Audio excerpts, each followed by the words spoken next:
रिया एक छोटी सी चारपाई पर लेटी हुई थी। उसकी आंखें धीरे धीरे खुलीं और उसे महसूस हुआ कि उसके हाथों पर खून के निशान हैं। डर के मारे उसका दिल तेजी से धड़कने लगा। पास ही जमीन पर एक व्यक्ति बेसुध पड़ा था। क्या मैंने कुछ किया? उसने खुद से बुदबुदाया। उसकी आवाज घबराहट से कांप रही थी। रिया ने अपने हाथों को देखा और उसके दिमाग में सवालों का बवंडर उमड़ने लगा। उसे कुछ भी याद नहीं आ रहा था।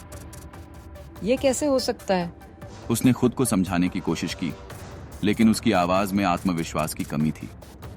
उसे यकीन था कि उसने गलती की है, लेकिन कैसे और क्यों, इसका उसे कोई अंदाजा नहीं था। अर्जुन जानता था कि रिया निर्दोष है।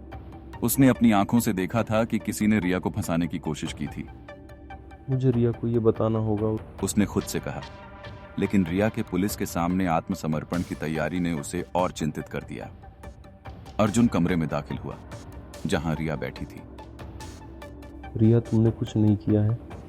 उसने दृढ़ता से कहा, लेकिन रिया की आंखों में बेबसी थी। मैंने देखा है अर्जुन, उसने धीरे से कहा। मेरे हाथों पर खून था। अर्जुन ने अपनी जेब से एक तस्वीर निकाली। ये देखो, ये सबूत है कि तुम निर्दोष हो। किसी ने तुम्हें फंसाने की कोशिश की थी। रिया ने तस्वीर को ध्यान से देखा और उसके माथे की सिलवटें धीरे धीरे खुलने लगीं। मैंने सचमुच कुछ नहीं किया? उसने अचरज से पूछा। रिया और अर्जुन चाय की दुकान पर बैठे थे। रिया के चेहरे पर अब मुस्कान थी।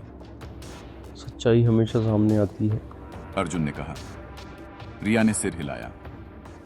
और अब मैं जानती हूँ कि मेरे दोस्त मेरे साथ हैं। उसने मृदुता से कहा।